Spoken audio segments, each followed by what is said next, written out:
Bueno, buenas tardes a todos los que están presentes. Les agradecemos que hayan venido a tomarse un tiempo para conocernos y principalmente conocer a nuestros consultores en Data Science, que son también encargados en innovación dentro del área de Data and Analytics, Camila, Gonzalo y Kenji. La idea de esta presentación es contarles brevemente acerca de Quanam. Yo estoy a cargo del área de capital humano y solamente voy a comentar breves minutos qué es lo que hacemos para que después le demos paso a los protagonistas de esta charla, ¿sí? Quanam es una empresa uruguaya. Perdón, gracias Cami, está bien, está bien, está bien. El contenido, no hay problema, pasa para atrás. Gracias Cami, disculpa.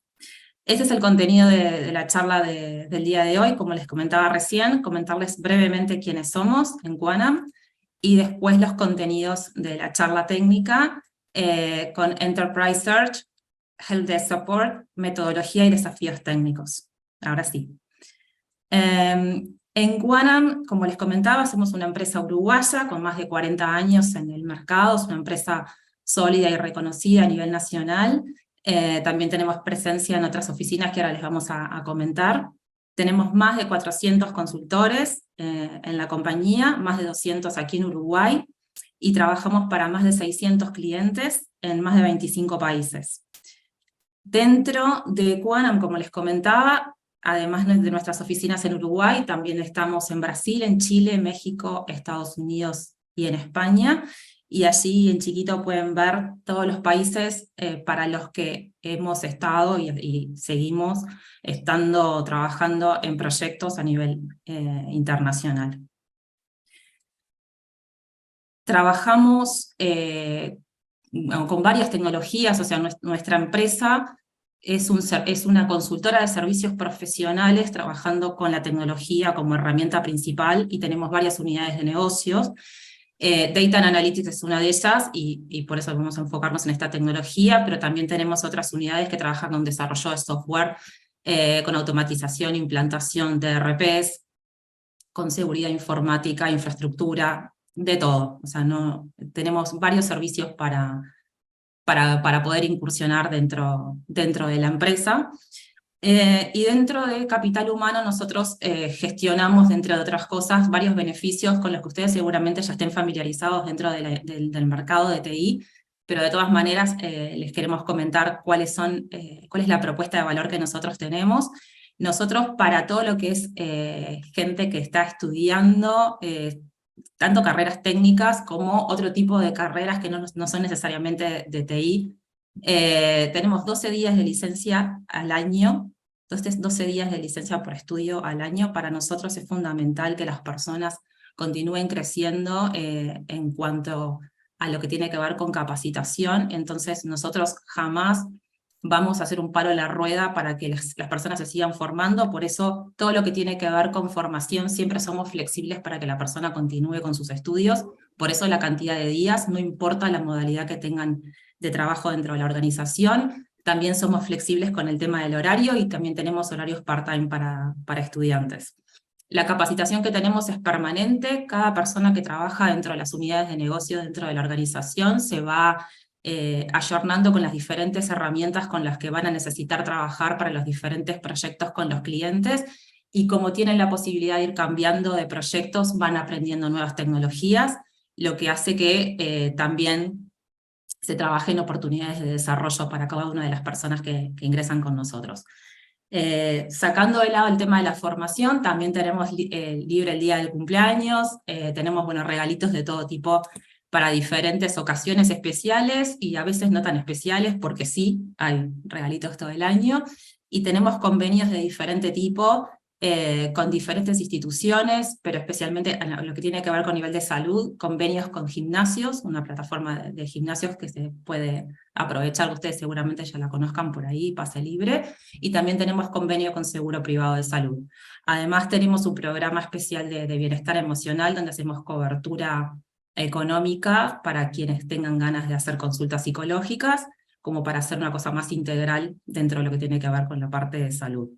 Y sin dudas, dentro de de nuestro mercado, también trabajamos mucho con todo lo que tiene que ver integración y eventos, y ahí hay algunas fotitos que Cami las va a mostrar ahí con, bueno, con un montón de cosas que venimos trabajando, y vamos a seguir trabajando en temas de integración, especialmente en esta virtualidad que es mucho más difícil. Vamos a tener que seguir haciendo este tipo de cosas para podernos ver las caras en 3D.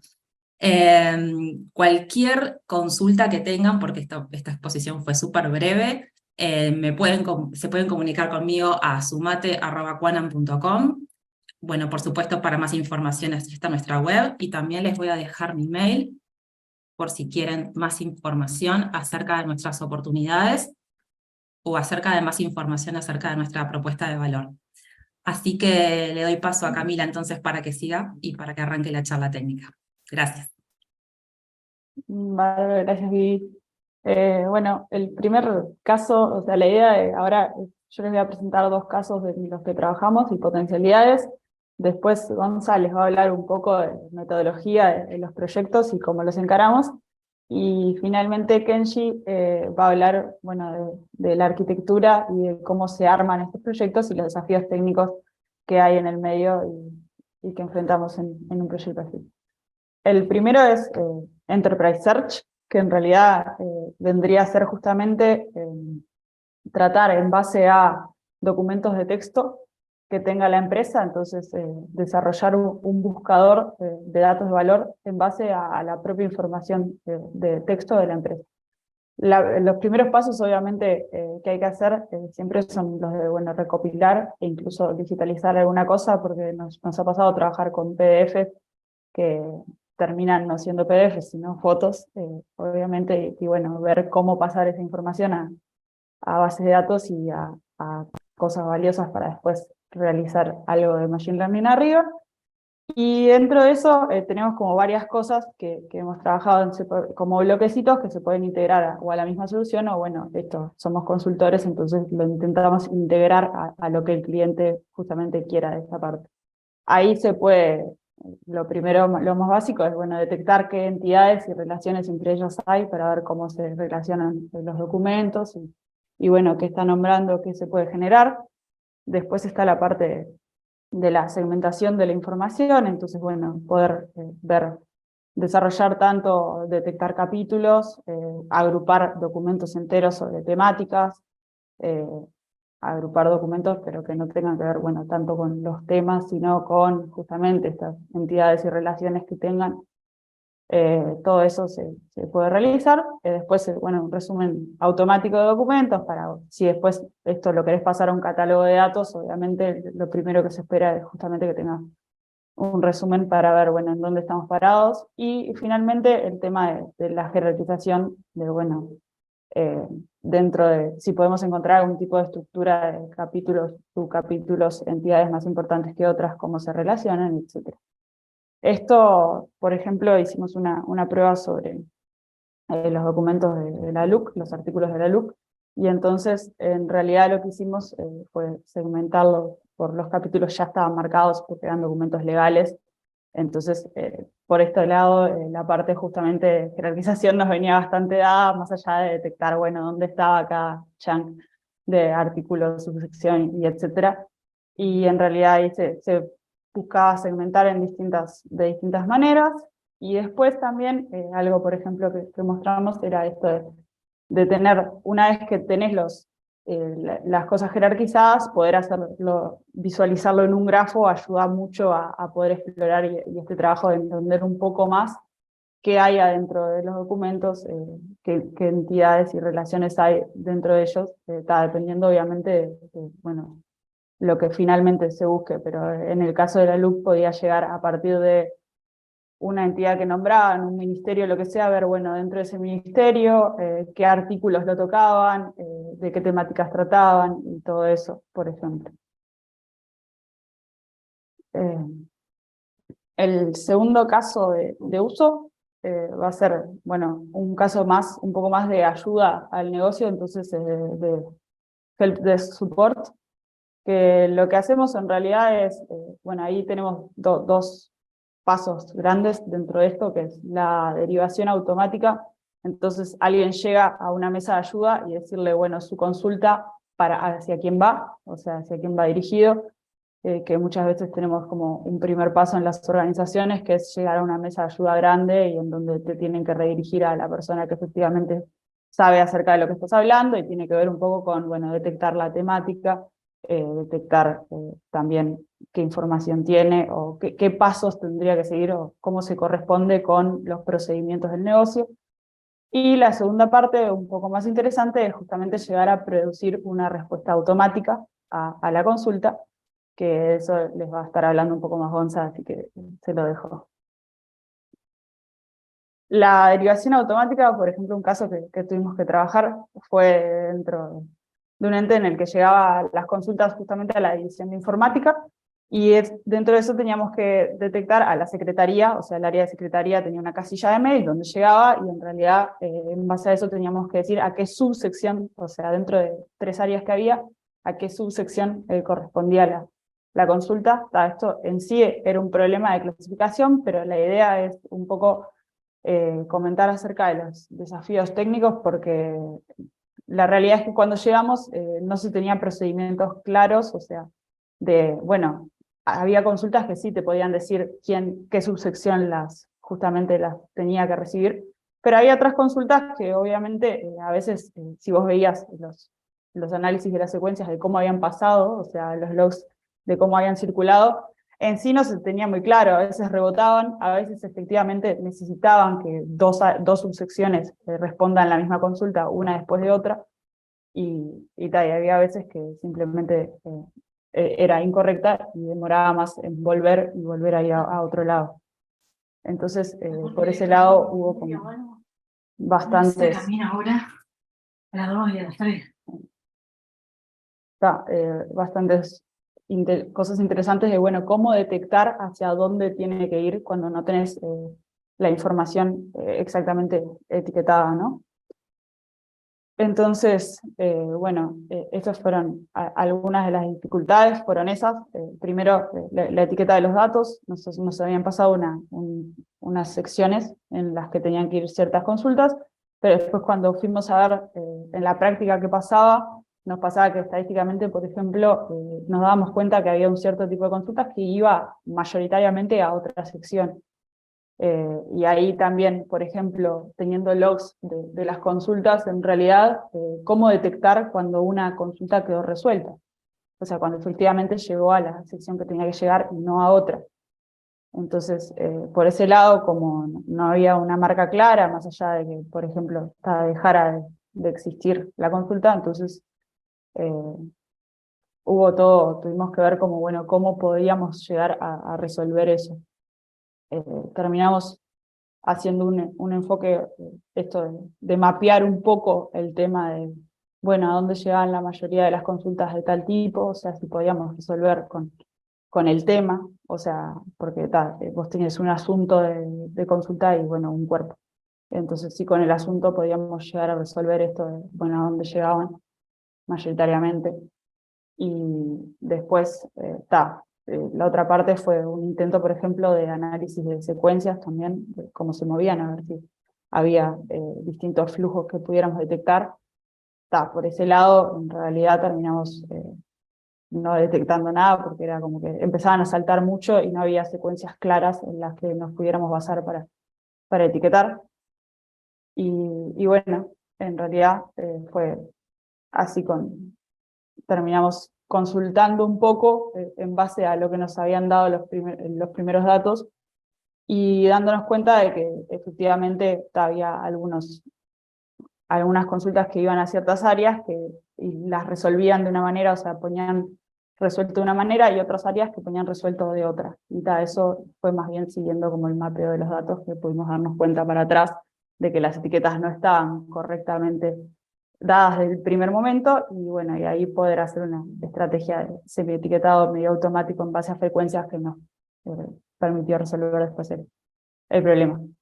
La última parte fue la de procesamiento de los archivos adjuntos, que en realidad obviamente después la consulta también tenía un archivo adjunto que podía ser de distintos tipos, bueno, cómo se leía, dónde se iba a guardar, qué información se podía llegar a extraer de eso. Todo eso fue como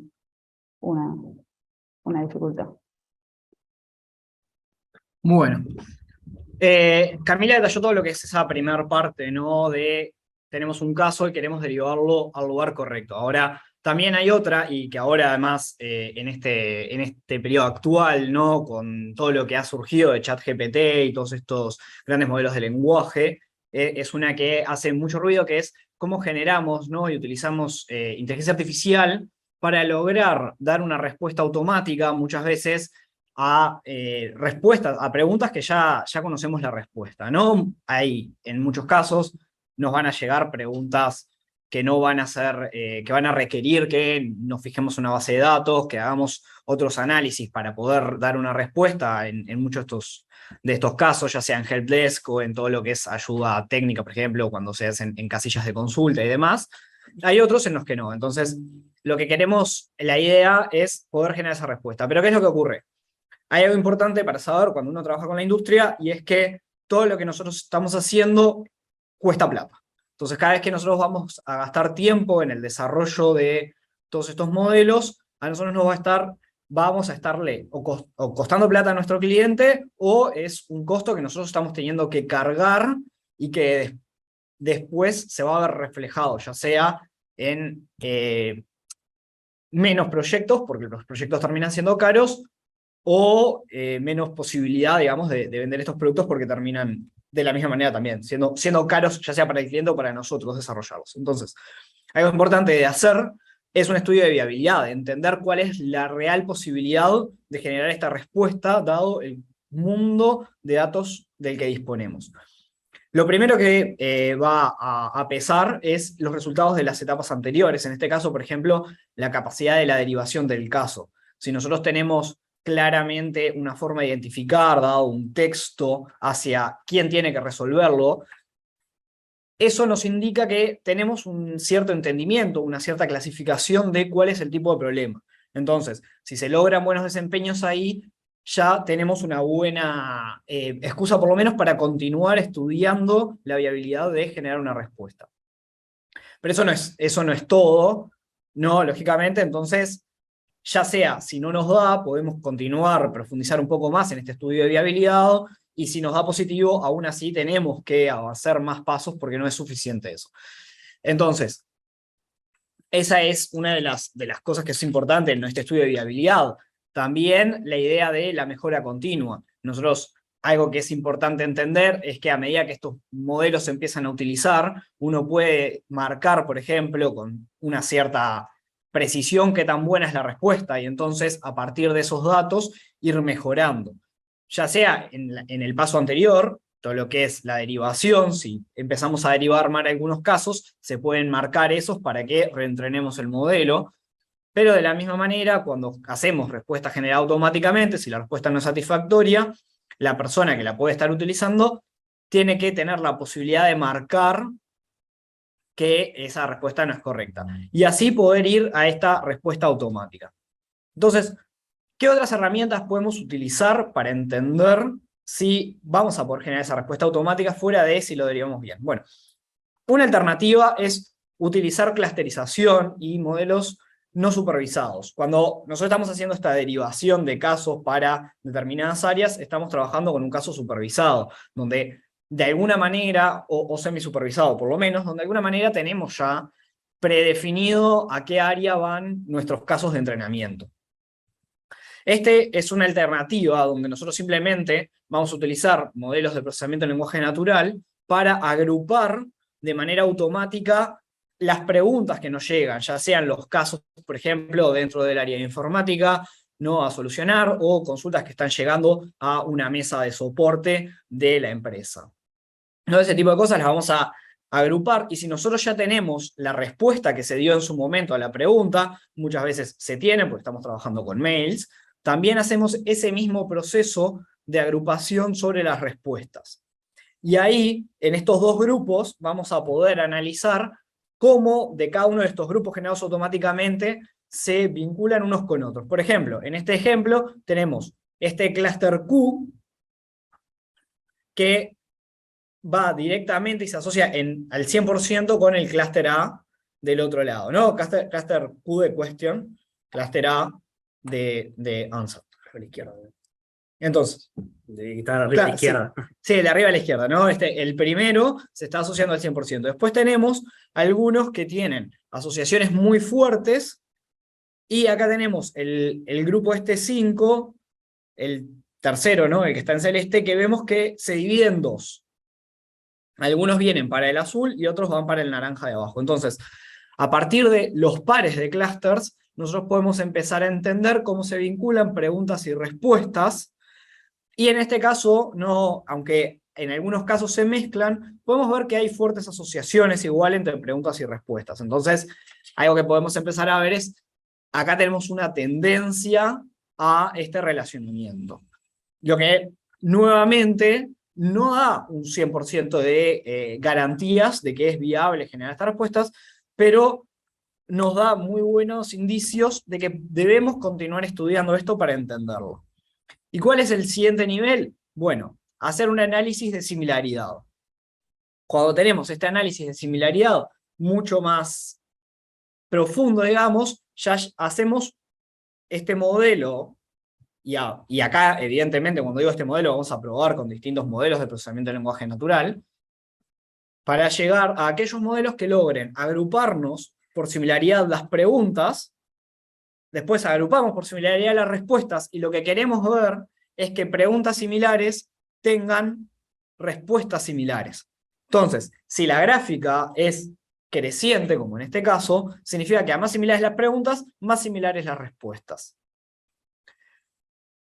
Y eso es un excelente indicio de que, si nosotros detectamos dos preguntas similares, no vamos a poder, analizando las respuestas que se dieron a preguntas anteriores, generar una respuesta a esta nueva pregunta que nos llegó, con distintos modelos que ella va a detallar más, va a hablar un poco más de lo que son los grandes modelos de lenguaje más adelante, que utilizamos para esta generación de respuestas. Y todo esto es importante, de nuevo, ¿no? En el marco que ahora vamos a entrar, de lo que es la metodología de trabajo. Y en esta metodología de trabajo, poder, siempre que nosotros trabajamos en la industria, explicarle al cliente cuál es la posibilidad. Pero de la misma manera, a la anterior, Cami, ahí está, tenemos que también entender cuáles son las dificultades, y entre ellas, dificultades que nos vamos a poder encontrar son de faltas de recursos. Hay otras dificultades, que también Kenji va a entrar más adelante, que abarcan otros aspectos particularmente relevantes cuando utilizamos APIs, cosas como si, por ejemplo, quisiéramos usar un chat GPT en una industria, pueden haber ciertas dificultades.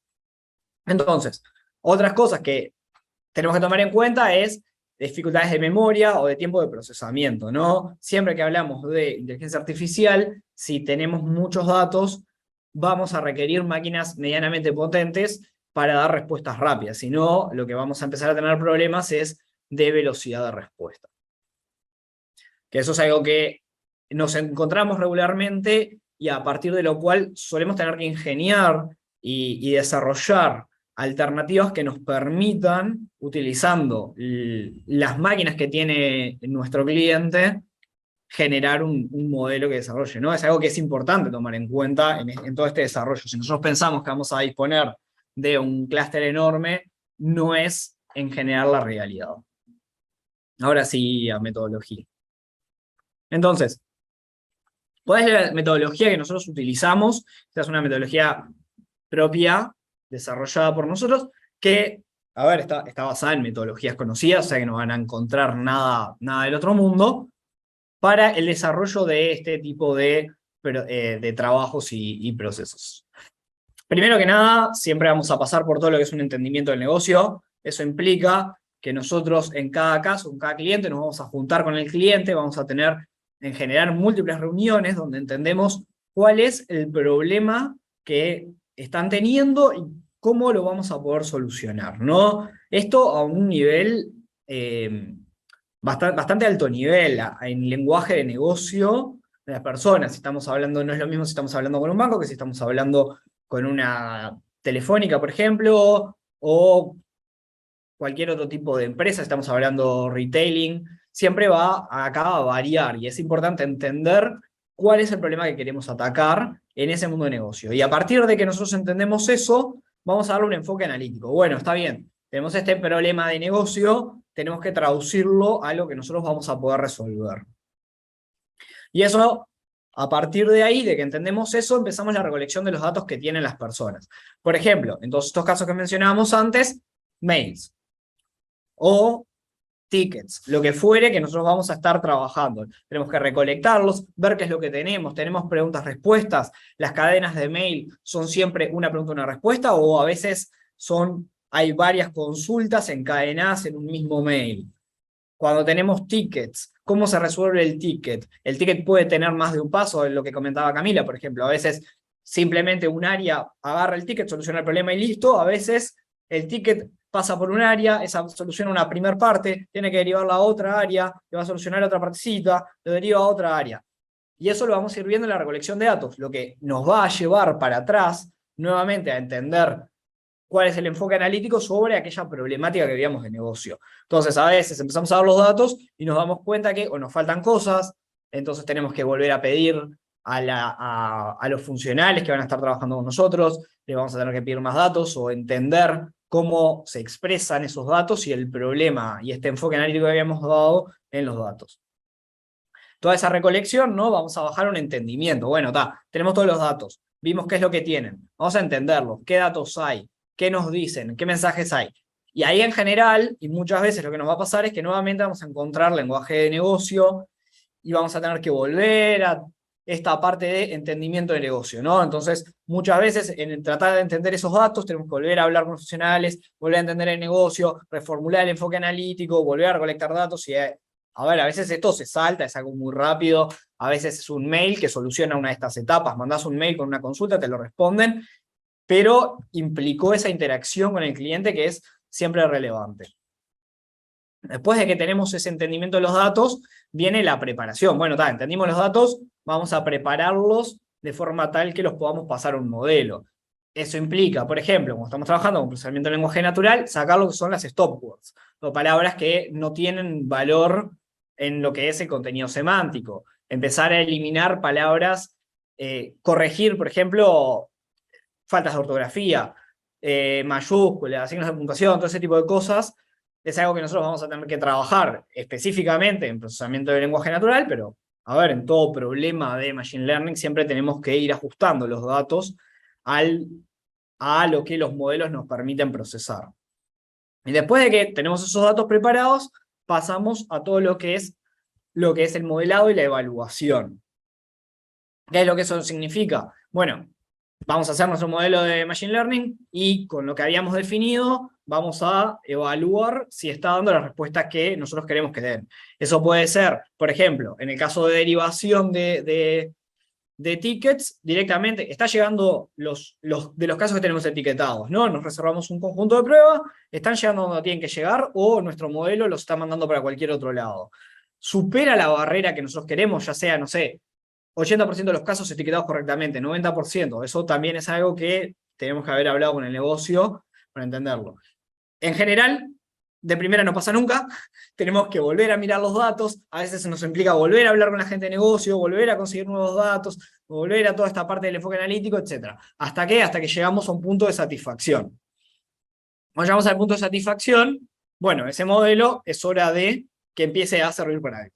Porque hasta acá estuvimos todos trabajando precioso de fondo, pero si esto no después ayuda a que el cliente acelere sus procesos de responder automáticamente las preguntas que se le hacen o de que las preguntas lleguen automáticamente a quien tiene que resolverlas, el modelo hasta acá no sirvió de nada. Entonces, después de que hicimos eso, pasamos al deployment. El deployment no solo implica, bueno, pongo el modelo en producción y me olvido, sino que implica también continuar monitoreándolo, recoger nueva información para volver a hacer todo este proceso y ya sea tanto mejorarlo o evolucionarlo. Por ejemplo, si tenemos, capaz que nuestro primer llegada de deployment, lo único que hace es aquella derivación, que el problema que llega vaya a la persona correcta. Y bueno, después hacemos toda otra etapa para empezar a detectar aquellos que podemos responder automáticamente, y ahí hacemos todo otro para eso. Y después, para poder responder automáticamente, y le hacemos ahí de repente una recomendación a la persona que tiene que responderle, le pones el texto, creemos que la respuesta viene por acá. ¿No? Y ese es otro deployment. Y Y después de que tenés ese deployment, haces una tercera etapa, donde decís, bueno, ahora que tengo seguridad de que las respuestas que hago son correctas, ahora sí empiezo a responder automáticamente y ya no dependo de que haya una interacción con personas, y lo único que hago es chequeo cada tanto que las personas que están recibiendo esa respuesta automática marquen satisfacción respecto a que se resolvió el problema, la consulta que ellos tenían. Entonces, muy importante entender eso, porque nosotros no podemos tirarnos a hacer este último paso de una y estar 3 años desarrollando un modelo de coso, mientras el cliente está ahí esperando, de repente pagándonos o no, dependiendo cómo haya sido el contrato, sin darles una sola respuesta, ¿no? La realidad de la industria, y si han trabajado con la academia, donde a veces se trabaja mucho más a largo plazo, la realidad de la industria es, si vos no estás dando respuesta, no sirve. Si vos no tenés, es mejor tener paquetes más chicos que resuelvan bien un problema concreto y que eso ya aporte valor, que apuntar a llegar hasta la luna y no llegar a salir de la atmósfera, si quieren. Entonces, por eso todo este desarrollo de metodologías y este sistema cíclico. Ahora, esto implica, evidentemente, distintas personas y distintos puestos trabajando a lo largo de estos proyectos, ¿no? Entonces, de todas esas áreas se definen distintos roles. Un líder técnico es generalmente la persona que tiene alto conocimiento técnico, pero no es la que se baja no es la que se remanga tanto, se remanga y empieza a codificar, sino más como que es quien habla con el negocio, quien entiende el problema, quien baja ese problema a problemas técnicos y lo distribuye entre quienes lo van a desarrollar. Ese es el rol del líder técnico. Después tenemos al líder funcional, que es la contraparte de parte del cliente. Es quien entiende dónde duele y qué es lo que se quiere resolver a nivel de negocio. ¿Cuál es el problema que queremos resolver? Los tickets le llegan a cualquiera, nunca se verían correctamente y eso nos atrasa mucho cómo respondemos. Bueno, ese es el problema, y el conocimiento ese lo tiene el líder funcional. El ingeniero de datos es quien se encarga de todo este trabajo de recolección de datos y procesamiento de los datos, y también el que puede encargarse después, por ejemplo, de la automatización en lo que es en deployment, que los datos lleguen correctamente al modelo. El data scientist es quien conoce mucho más de preparar los datos para el modelado, hacer el modelo de evaluación. En general, el data scientist, como rol puro, trabaja con un notebook, Jupyter, por ejemplo, desarrolla ahí, y después le dice al que se va a encargar del deployment, toma, suerte en pila. Tenemos el analista de visualización, que es quien entiende cómo visualizar las cosas justamente, y por ende es quien se encarga de, por ejemplo, entender, dado un conjunto de datos, qué gráficas son las mejores para verlos, para visualizar qué problemas hay, cuáles son outliers, etc. Y en deployment lo mismo, como decíamos. Yo no levanto el modelo y lo dejo ahí, lo abandono y que quede funcionando. Yo tengo que seguirlo monitoreando y entenderlo, y a partir de ahí se requiere un analista de visualización que desarrolle toda esa otra parte. Y el desarrollador, que lo vemos como aquel que codifica más puramente las soluciones, que el que agarra este notebook o este conjunto de scripts y los desarrolla en una aplicación que quede integrada en el cliente. Y algo importante acá es que se mencionan todos estos roles, pero no necesariamente son distintas personas. Una persona puede estar cumpliendo múltiples roles. De repente, el líder técnico a la misma vez tiene conocimiento de ingeniería de datos, entonces también apoya en esa área. Y ahí se empiezan a solapar un poco estas dedicaciones de tiempo, ¿no? Cuando lo definimos en roles puros es así, pero después la realidad es que muchas veces cumplimos más de un rol, porque también los conocimientos están muy vinculados. Entonces, quien sabe de uno generalmente sabe. El data scientist también tiene conocimientos en general de ingeniería de datos o de visualización, etc. No es alguien que está puramente destinado a hacer modelos y que se olvida de todo lo demás, y lo demás es problema de otro.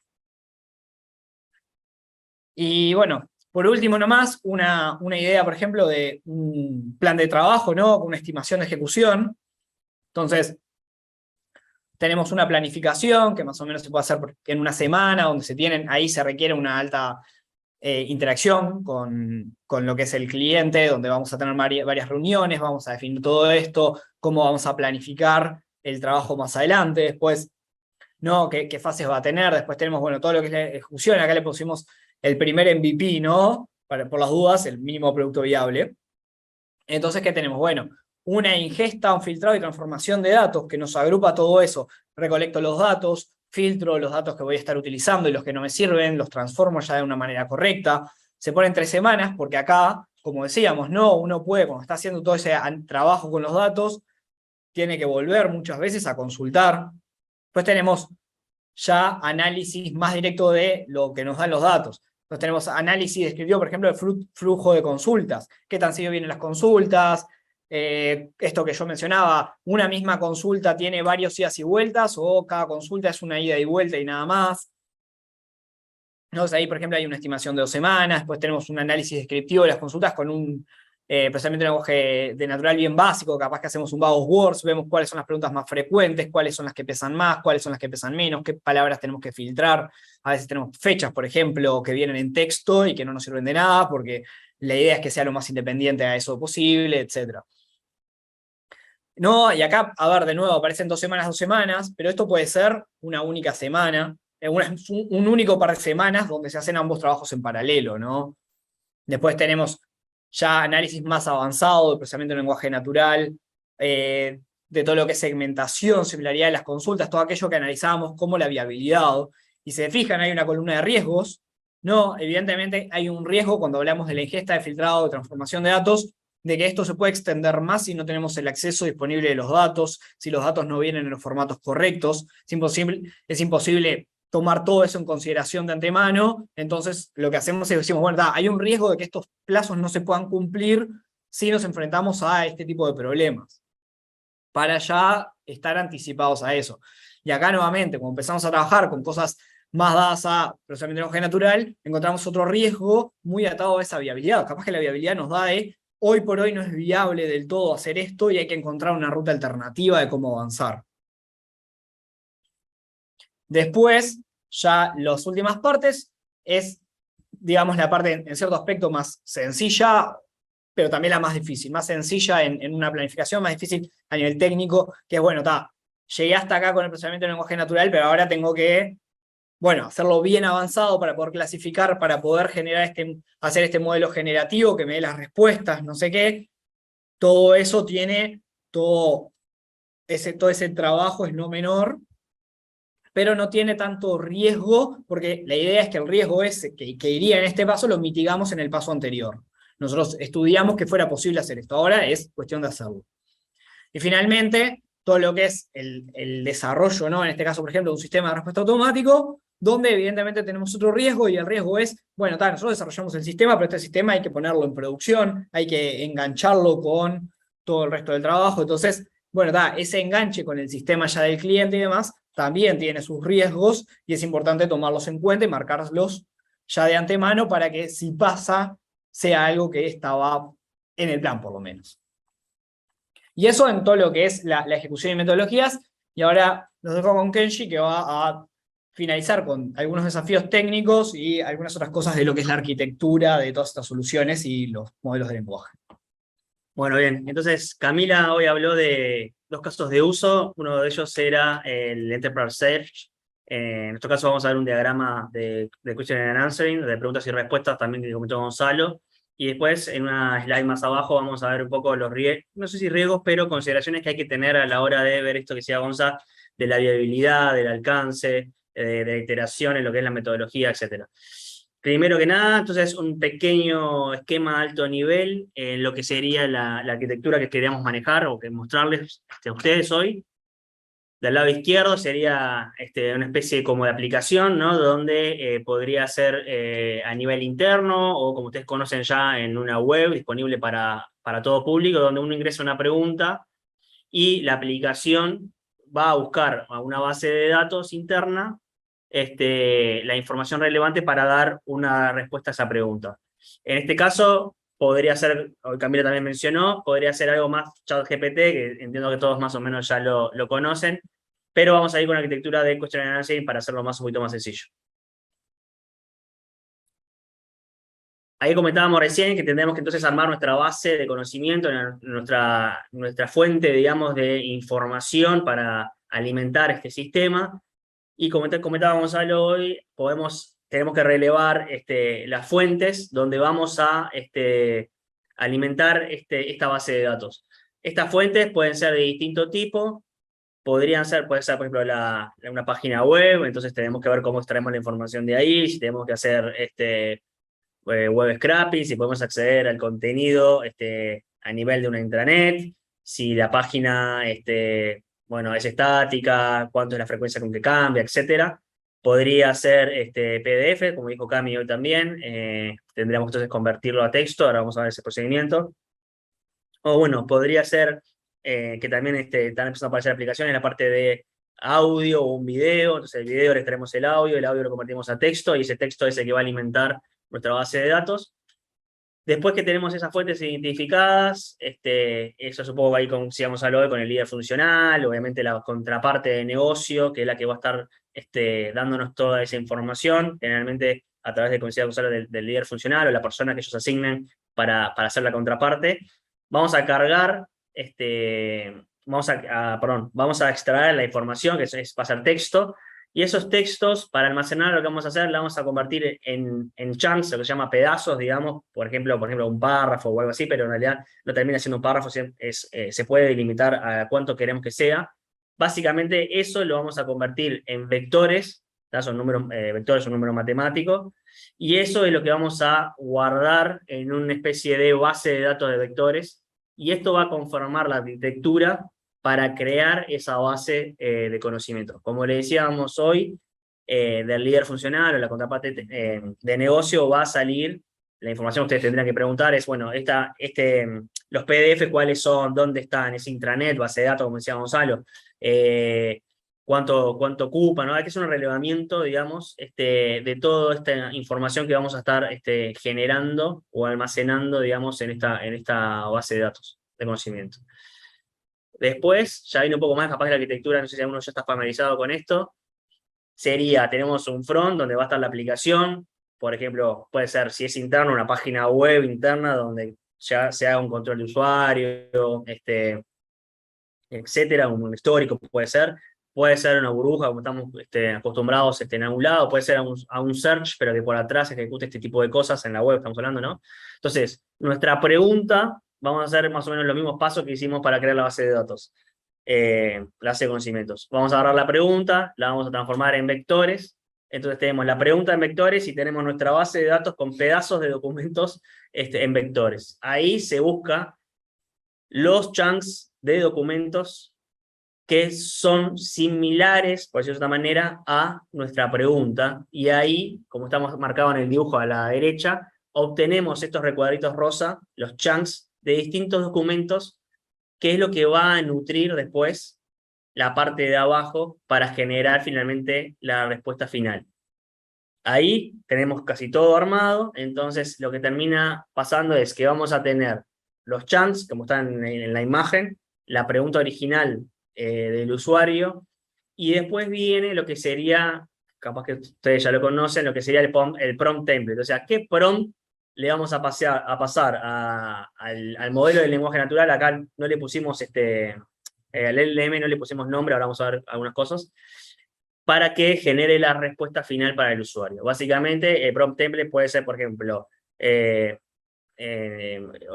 olvidar lo aprendido, o por ejemplo, usted sos un bot de la empresa X que responde preguntas, utilizar el contexto, y ahí viene una variable donde después se inyectan los pedazos de documento, y usar estas fuentes de información, estas source, digamos, y ahí se inyectan los chunks, para responder esta pregunta, y ahí se pone la pregunta del usuario, responder en español, de forma cordial.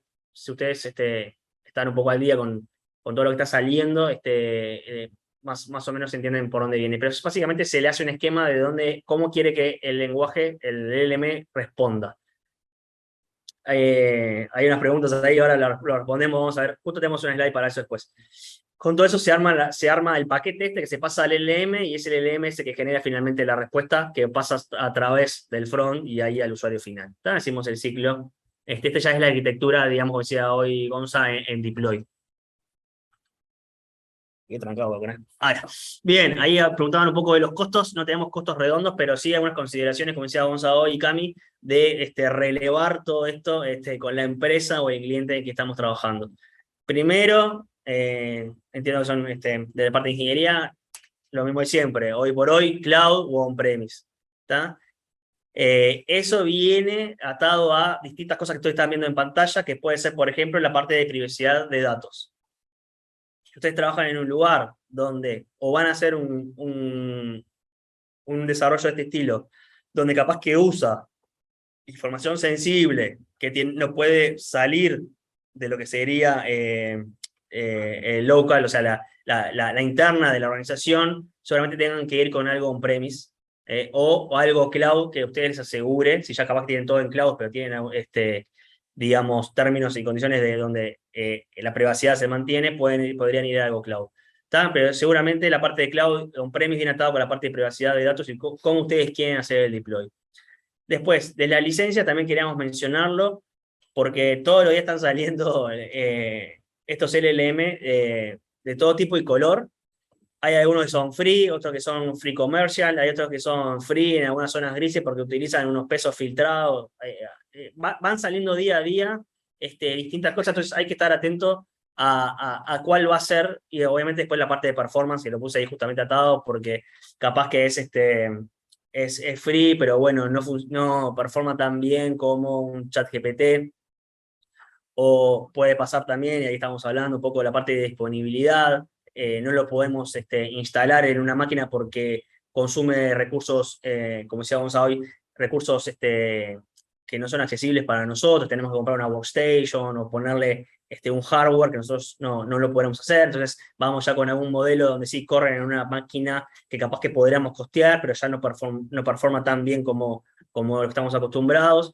Y después, obviamente, la parte de disponibilidad, y ahí abajo de todo están algunas imágenes de los LLM para que ustedes vean distintas herramientas, o en realidad iniciativa en todo este tema, que seguramente la más conocida de ustedes es OpenAI, pero OpenAI tiene, digamos, tiene su lado, y obviamente Microsoft, haciendo una apuesta hace unos meses, compró parte, incluyó dentro de sus servicios de Azure, Azure OpenAI, entonces podremos tener acceso a OpenAI, pero en el mundo Azure. Entonces, como decíamos hoy, si ustedes no quieren depender, digamos, de OpenAI y entienden, pues ya están trabajando o a través de unos partners, como puede ser OneApp, con Azure, entonces seguramente una opción podría ser seguir utilizando OpenAI, pero manejarnos todo en el mundo cloud.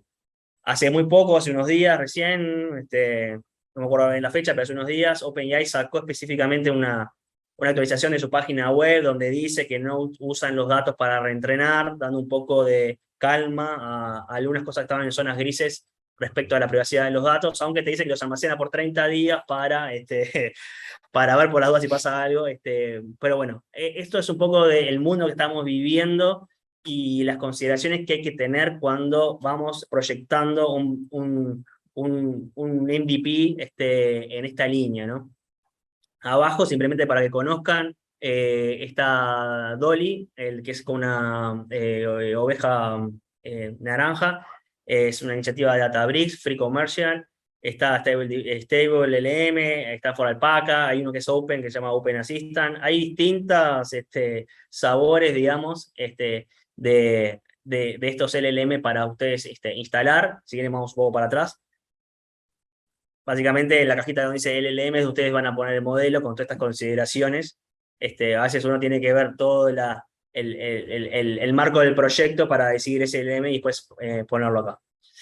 Así que bueno, esa es la arquitectura rápida. Esto está pensado para poder hacer on-premise, podrían manejar, en el caso de Microsoft, que estamos comentando ahora, que capaz que es el que pegó primero, entonces se lleva un poco la atención. Azure tiene también su Search Index, su Connected Search para la parte de PDF, tiene toda esta solución en el nivel, en el mundo cloud, digamos. Eventualmente ustedes lo podrían ejecutar o hacer, digamos, local, con librerías, capaz que Python, y después obviamente depender, por ejemplo, que si vamos a hoy, de una API de OpenAI para hacer unas pruebas. o podrían hacer un fine tuning, etcétera, solo con APIs o instalando el modelo localmente. Esto es así a grandes rasgos para resumir la arquitectura a nivel alta y media, digamos, de todo lo que hemos hablado en el día de hoy, desde casos de uso, en este caso Connected Parse Search y la derivación, y el que sería el final, digamos, de la charla para que ustedes se queden un poco con la idea de qué cajitas están en la vuelta y cuáles son las consideraciones que tienen que tener.